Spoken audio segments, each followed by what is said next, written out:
Still Life by Sarah Winman. Still Life is an expansive book, 450 pages, spanning 4 decades, beginning in Italy in 1944 and ending nearly 40 years later. Big events such as the European Front in World War II and the Great Flood in Florence in 1966 form a backdrop for the ensemble of characters. The book begins in Tuscany and Florence toward the end of the war. A chance meeting between a young private in the 8th Army named Ulysses Temper and a British art historian named Evelyn Skinner impacts both of their lives, changes the course of them. Although they don't meet again for 20 years, they remember each other from this event. Then the story goes back to post-war London, with Ulysses beginning his life anew.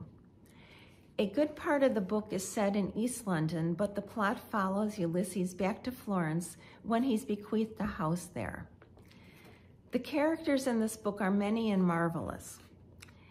My 2 favorites are Cressy, who quotes literature and talks to trees, and trees answer, actually, and Ulysses, who remains a true friend to his childhood sweetheart and ex-wife Peg, no matter what her betrayals are.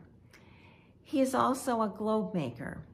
Because Ulysses is the glue for the ensemble, the world in miniature becomes an important metaphor for the book. We are one, Winman seems to be saying. Choose kindness and grace.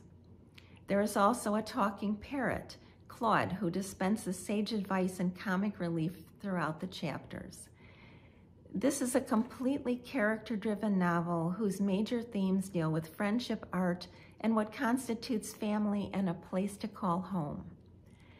Ultimately, Still Life is an immersive book of historical fiction that tackles big events without losing sight of the day-to-day lives of its characters. As Evelyn Skinner writes in an introduction to Still Life painting, the power of Still Life lies precisely in triviality, because it is a world of reliability, of mutuality between objects that are there and people who are not. Pause time in ghostly absence. Who was it who prepared the food? Who gutted the fish?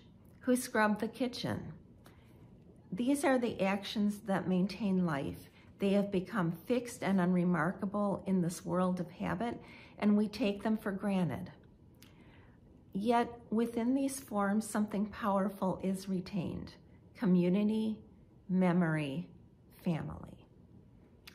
I love this book. Of the 3, it's my absolute favorite.